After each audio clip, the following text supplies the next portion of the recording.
제19대 대선 재외국민 선거가 뉴욕 플러싱 지역 내일부터 시작됩니다. 제1회 버겐카운티 의료 박람회에 약 130개 단체와 주민 2천여 명이 참석해 대성황을 이뤘습니다. 연방법무부는 피난처 도시들에 대해 불체자 정보 제공을 요구하고 이에 응하지 않으면 연방 보조를 중단하겠다고 경고했습니다. 트럼프 대통령의 취임 100일이 다가오고 있지만 지지율은 역대 최저로 나타났습니다. 유모차를 강제로 빼앗은 아메리칸 항공 승무원의 동영상이 퍼지면서 논란이 확산되고 있습니다. 이상은 이 시각 주요 뉴스입니다. 여러분 안녕하십니까? KBN 뉴스입니다. 대한민국 제19대 대통령을 뽑는 재외국민선거가 내일부터 시작됩니다. 사전에 등록한 유권자들은 꼭 투표에 참여해 소중한 한 표를 행사하시기 바랍니다. 선관위는 오늘 퀸즈 플러싱의 투표소 설치 작업과 최종 리허설을 마쳤습니다. 보도에 지한샘 기자입니다. 플러싱 노던 167가에 위치한 리셉션 하우스. 내일부터 시작되는 제19대 대통령 선거 뉴욕 투표소입니다. 뉴욕 재외선거관리위원회는 오늘 투표소 설치 작업을 마무리하고 최종 리허설을 실시했습니다. 투표장에 들어서면 정면에는 투표자 신분 확인과 투표용지를 받는 데스크가 있고 왼편에는 기표소가 설치되어 있습니다. 안내 화살표를 따라가 먼저 투표자의 신원 확인을 합니다. 이때 여권이나 운전면허증, 영주권 카드 등 본인 확인용 신분증이 필요합니다. 신분 확인이 끝나면 바로 투표용지가 출력됩니다. 기표소에 비치된 기표 용구로 기표하고 투표지는 회송용 봉투에 넣어 봉투를 봉한 후 투표함에 넣으면 됩니다. 내일 선거가 시작되기 때문에 오늘 그 투표소를 설치를 했고요. 그리고 투표 사무원들을 미리 불러서 투표 사무원 교육을 실시를 했습니다. 그리고 투표 참관인 참관하에 투표용지 기기 발급 기기의 이상 유무를 확인을 하는 시연을 해 보였고요. 전부 다 이상이 없이 그 투표 준비가 완료가 되었습니다. 이번 재외선거에 참여할 수 있는 뉴욕 일원 유권자는 국외 부재자 1,586명과 재외선거인 3,130명 등 총 13,716명입니다. 투표소를 방문하실 때는 반드시 본인 확인이 가능한 신분증을 지참해야 하며 영주권자 등 재외선거인은 영주권이나 비자원본을 지참해야 합니다. 뉴욕 투표소는 내일부터 30일까지 운영되며 오전 8시부터 오후 5시까지 투표하실 수 있습니다. 뉴저지와 필라델피아 투표소는 금요일인 28일부터 운영됩니다. 뉴저지는 팰리세이즈 파크에 위치한 뉴저지 한인회관에서, 필라델피아는 서재필 기념재단 위례원 1층에 투표소가 마련됩니다. KBN 뉴스 지한샘입니다. 버겐카운티가 제1회 보건의료 박람회를 개최했습니다. 약 130개 단체가 참여해 상담과 홍보 등 각종 의료 정보를 제공했으며 지역 주민 2천여 명이 참석해 대성황을 이뤘습니다. 지한샘 기자가 다녀왔습니다. 어제 오후 뉴저지 헤스브룩 하이츠 힐튼 호텔에서 열린 제1회 버겐카운티 케어페어. 버겐카운티가 지역 주민들에게 의료 복지를 제공하기 위해 준비한 대규모 행사입니다.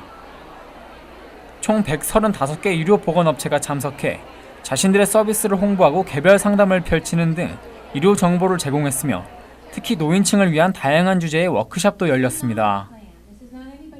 We went out into the community in Bergen County and we did a great deal of outreach to let them know that we were going to have all these vendors under one roof on one day and that they could come and receive information about resources and programs available to them in Bergen County.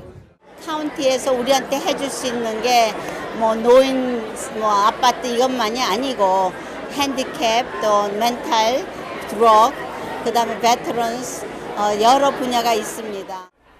이번 행사는 자신에게 필요한 보건의료 서비스를 한눈에 알아볼 수 있도록 다양한 정보를 제공했으며 특히 각종 서비스 단체의 정보를 담은 한글 안내서는 행사장을 찾은 한인들에게 인기를 끌었습니다.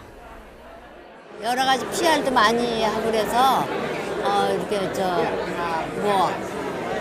좀 많이 이렇게 알 수 있고 그러니까 좋아요. 어려운 점이 있을 때 여기에 자기네들한테 와서 상의해라. 그러면 뭐 여러 가지 좋은 점들이 많이 있다 이런 것을 말씀드립니다. 어제 행사장에는 총 2천여 명의 지역 주민이 참석해 큰 성황을 이뤘지만 한인단체 참여가 2곳에 불과했고 행사장을 찾은 한인들도 많지 않아 아쉬웠습니다. 카운티는 내년 행사에는 더 많은 한인들이 참여할 수 있도록 한글 안내서 등 각종 편의시설을 확충할 계획입니다. KBN 뉴스 지한샘입니다. 불체자 보호를 선언한 피난처 도시들에 대한 법무부의 압력이 거세지고 있습니다. 연방법무부는 이들 도시들에 대해 불체자 정보 제공을 요구하고 이에 응하지 않으면 연방 보조를 중단하겠다고 경고했습니다. 21일 연방법무부는 뉴욕을 포함한 9개 지방정부에 불체 이민자 정보 제공을 요구하는 공문을 보냈습니다. 뉴욕타임즈는 공문을 받은 9곳이 뉴욕을 비롯 불법 이민자를 보호하는 이른바 피난처 도시들이라고 전했습니다. 공문은 2016 회계년도에 보조금을 받으려면 6월 30일까지 각 도시가 1996년 연방법을 준수하겠다는 것을 증명해야 한다는 내용입니다. 연방법에 의하면 지방정부는 주민의 이민자 지위에 관한 정보를 연방정부에 주지 말도록 강요하는 행위를 할 수 없습니다. 이번 조치는 지난달 제프 세션스 법무장관이 불법 체류자 지원 도시들에 대해 더 이상 연방정부에 보조금을 주지 않겠다는 방침을 밝힌 후 나온 조치여서 주목되고 있습니다.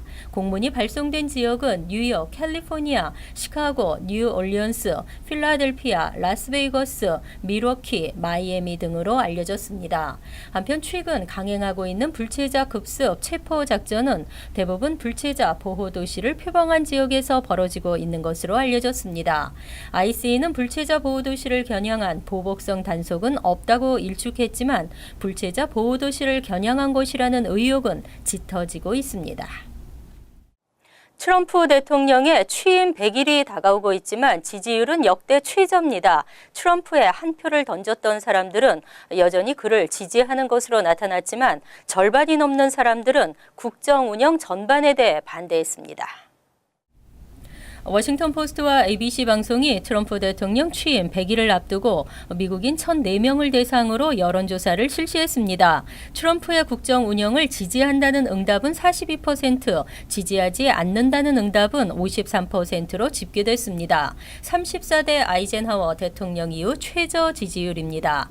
오바마 대통령의 취임 100일을 전후한 국정 지지율은 69%였습니다. 하지만 트럼프를 지지하는 유권자의 94%는 현재 트럼프의 국정 운영을 지지한다고 답했으며 단 2%만이 트럼프에 표를 던진 것을 후회한다고 답했습니다. 트럼프가 정직하고 믿을 만한 대통령이냐는 물음에는 38%가 그렇다고 답했는데 이는 오바마와 조지 W. 부시 전 대통령의 74%와 62%보다는 훨씬 낮은 것입니다. 트럼프 대통령이 미국 내 일자리를 지키기 위해 기업에 압력을 행사하는 정책에 대해선 73%가 지지한다고 답했습니다. 반면 응답자의 61%는 장녀 이방카 부부에게 백악관 주요 직책을 맡기는 것에 지지하지 않았습니다. 북한 상황에 대한 트럼프의 대응과 관련해서는 46%가 옳았다고 답했습니다. 워싱턴 포스트는 미국인의 대부분이 트럼프가 재임 첫 몇 달 동안 성취한 것이 별로 없는 것으로 생각하는 것으로 분석했습니다. 이번엔 아메리칸 항공 승무원의 갑질이 동영상으로 퍼지면서 논란이 이어지고 있습니다. 항공사의 규정만을 내세우며 유모차를 강제로 빼앗는가 하면 이를 항의하는 남성 승객과는 몸싸움 직전까지 갔습니다. 23일 뉴욕타임즈 등 언론에 따르면 지난 21일 샌프란시스코 국제공항에서 텍사스를 향해 이륙하려던 아메리칸 항공 남성 승무원이 아기를 안고 있던 여성 승객의 유모차를 강제로 빼앗았습니다. 유튜브 동영상에 의하면 승무원의 갑작스런 행동에 여성 승객은 유모차를 돌려달라고 애원하고 있습니다. 하지만 승무원이 유모차를 돌려주지 않자 오히려 다른 남성 승객이 소리치며 항의했습니다. 그러자 문제의 승무원이 나타나 무슨 내용인지 알지도 못하면서 나서지 말라고 맞섰고 격양된 두 남성은 몸싸움 직전까지 갔습니다. 항공사 측은 곧바로 성명을 내고 문제의 승무원에게 징계 조치를 내렸다며 사태를 파악하는 중이라고 밝혔습니다.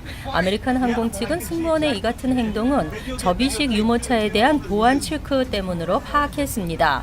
한편 목격자들은 유모차를 빼앗는 과정에서 여성의 얼굴을 가격하는 접촉이 일어났고 이때 이 여성은 규정은 안고 있던 아이를 떨어뜨릴 뻔한 것으로 알려졌습니다. 스템 분야 노동자 연합이 제기한 소송이 기각됐습니다. 스템 전공 유학생들의 OPT 프로그램 기한이 3년으로 계속 유지됩니다. 19일 연방법원 워싱턴 DC 지법이 워싱턴 얼라이언스가 제기한 소송을 기각했습니다. 이로써 스템 분야 OPT는 기본 1년에 24개월 연장까지 합해 최대 3년이 가능하게 됐습니다. 워싱턴 얼라이언스는 유학생 OPT 기간 규정이 미 국적자의 채용 기회를 제한하고 있다며 소송을 제기한 바 있습니다. 이에 연방법원은 2015년 스템 전공 외국인 유학생의 OPT 17개월 연장 규정이 충분한 여론 수렴 절차를 거치지 않았고 즉시 발효할 만한 긴급 규정이 아니었다며 OPT 연장 규정 무효화 판결을 내렸습니다. 이에 국토안보부는 OPT 연장 기간을 17개월에서 24개월로 늘리고 여론 수렴 절차를 거쳐 2016년 새 규정을 발효했습니다. 워싱턴 얼라이언스는 이 새 규정 역시 다시 법원에 무효화 소송을 제기했으나 패소한 것입니다. 하지만 트럼프 행정부의 미국인 우선주의 원칙에 따라 이번 판결은 끝이 아닐 수 있다는 우려가 나오고 있습니다. 또다시 변경 위기를 맞을 수 있다는 지적입니다. 한편 OPT 규정 변경 가능성에 대해 국토안보부는 아직 아무런 언급을 하지 않고 있습니다. 투자와 성과, 정비례는 아니지만 확실히 긍정적 영향을 줄 수는 있는데요. 같은 뉴저지 버겐 카운티 내에서도 학군별 교육 예산의 편차는 크게 나타났습니다. 뉴저지주 교육국이 20일 발표한 2015에서 16학년도 학생 1인당 교육 예산 자료에 따르면 버겐 카운티 특목고들의 학생 1인당 연간 교육 예산은 35,568달러로 조사됐습니다. 하지만 페어뷰 학군의 경우에는 13,873달러로 나타나 지역별로 편차가 컸으며 적게는 10,000달러에서 많게는 20,000달러까지 차이가 났습니다. 팰리세이스 파크 학군의 경우 학생 1인당 교육 예산은 17,121달러, 포트리 학군은 18,988달러, 리츠필드 학군 24,369달러, 잉그루드 클립스 22,608달러, 테너플라이 2751달러 등이었습니다.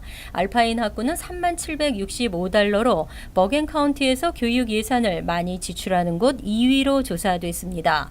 한편 버겐 카운티 특목고의 학생 1인당 연간 교육 예산은 주 전체에서 가장 높았지만 직전 회계년도보다 오히려 8% 감소한 것이고 지난해 최고였던 알파인은 학교 시설 보강 등으로 학생 1인당 예산이 크게 줄었습니다. 주 전체로 보면 학생 1인당 평균 교육 예산은 전년에 비해 3.8% 인상됐습니다. 제 시간에 오지 않는 버스 기다리다 보면 두세 대가 한꺼번에 오는 경우 많은데요.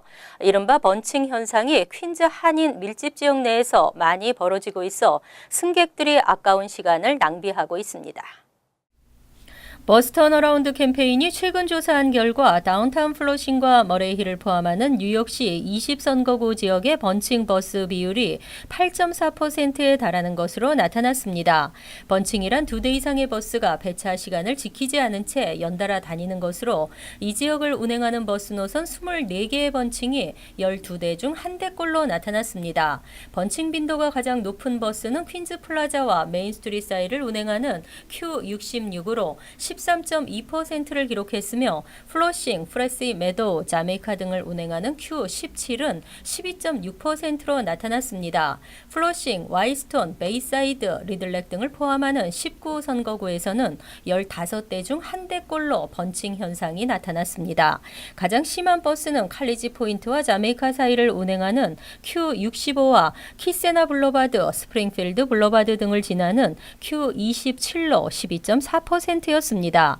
이 밖에 베이사이드, 프레시메도, 리들렉을 포함하는 23선거구와 써니사이드, 우드사이드 인근 지역을 포함하는 26선거구 버스들 역시 번칭 현상이 11대 중 1대, 12대 중 1대꼴로 발생하고 있는 것으로 조사됐습니다. 번칭 현상과 함께 승객은 초만원이었지만 버스들의 운행 속도는 시속 8마일 전후로 나타났습니다. 트럼프 대통령 취임 이후 외국인 관광객이 발길을 돌리고 있습니다. 뉴욕시 관광객의 30만 명 감소가 예상됐는데요. 관광 수입도 1억 달러 줄어들 것으로 예상됐습니다. 뉴욕시를 방문하려는 해외 관광객의 수가 7년 만에 감소할 것이라는 전망이 나왔습니다. 20일 뉴욕시 의회 청문회에 참석한 뉴욕시 관광진흥기관의 도나 캐런 부대표는 트럼프 대통령의 행정명령으로 뉴욕시 방문 해외 관광객의 수가 지난해 대비 30만 명가량 감소할 것으로 예상된다고 밝혔습니다. 올해 3% 증가할 것이라는 당초 예상이 빗나갔습니다. 관광 수입은 14억 달러에서 6억 달러가량 줄어들 것으로 예상되며 세금 손실도 1억 2천만 달러에 달할 것이라는 설명입니다. 해외 관광객 20%가 뉴욕에서 호텔, 레스토랑, 쇼핑 등으로 지출하는 비용은 전체 관광 수입의 50%를 차지하며 이들의 1인당 평균 지출은 2,000달러 가량으로 나타났습니다. 국내 관광객이 소비하는 비용보다 훨씬 높은 수준입니다.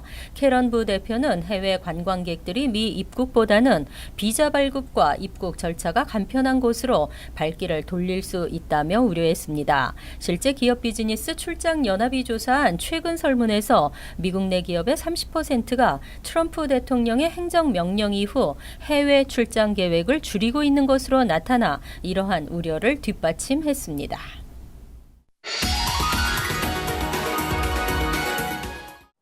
이어서 LA 지역 한인사회 소식입니다. 최근 캘리포니아주 실업률이 10년 만에 최저치를 기록한 것으로 나타났습니다. 캘리포니아주 고용개발국은 지난달 캘리포니아주의 실업률은 4.9%로 2006년 12월 이래 가장 낮은 수준을 기록했다고 밝혔습니다. 특히 당국에 따르면 캘리포니아주의 실업자 수는 94만 2천 명으로 이는 지난 2월보다 2만 5천 명, 지난해 같은 기간보다 11만 9천 명 감소한 것으로 나타났습니다. 지난달 약 1만 6천 개 일자리가 증가한 LA 카운티의 실업률은 4.6%로 조사됐습니다. 한편 캘리포니아주에서 실업률이 가장 높은 도시는 콜루사 카운티로 21.8%에 이르는 것으로 나타났습니다. LA 국제공항이 방문객들의 편의를 위해 공공 와이파이 서비스 개선에 나섰습니다. LA 커미셔너 이사회는 오늘 LA 국제공항 인터넷 와이파이 등록 서비스 절차를 간소화하고 연결 액세스 12곳을 추가하는 내용의 안건을 만장일치로 통과시켰습니다.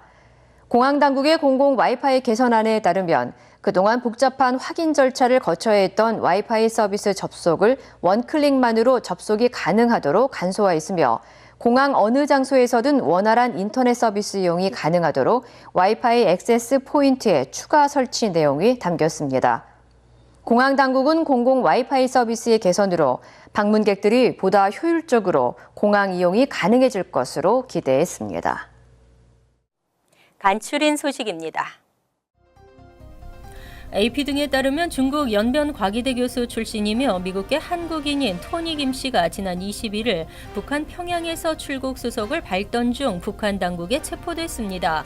김 씨는 연변 과기대 교수 시절부터 대북 지원 활동을 벌여왔으며 이번에도 지원 활동을 논의하기 위해 북한에 한 달가량 체류했다가 억류된 것입니다.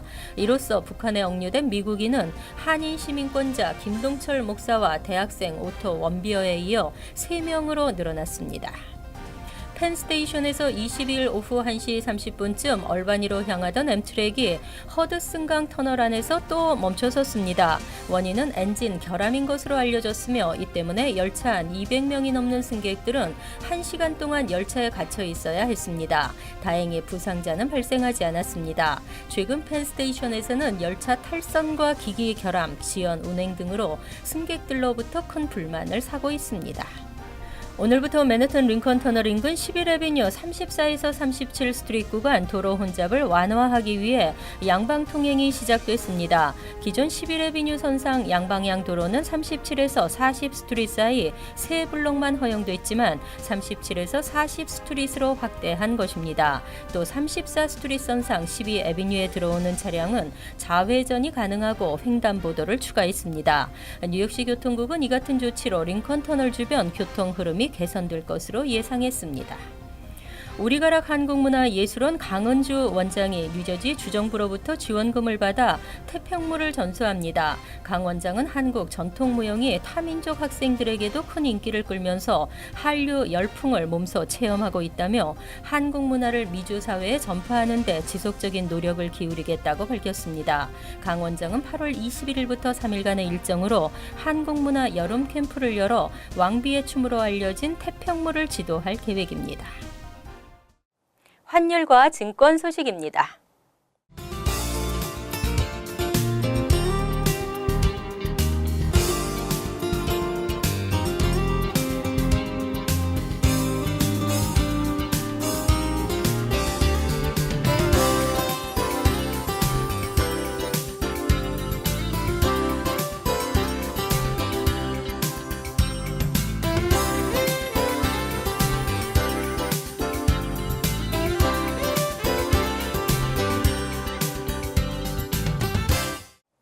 이어서 날씨입니다.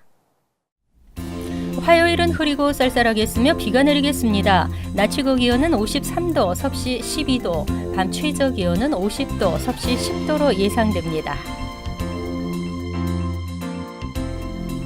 수요일도 흐리고 비가 내리겠지만 기온은 다소 오르겠습니다. 목요일은 대체로 맑겠고 초여름의 날씨를 보이겠습니다. 이상으로 KBN 뉴스를 마칩니다. KBN과 함께 편안한 하루 되시기 바랍니다.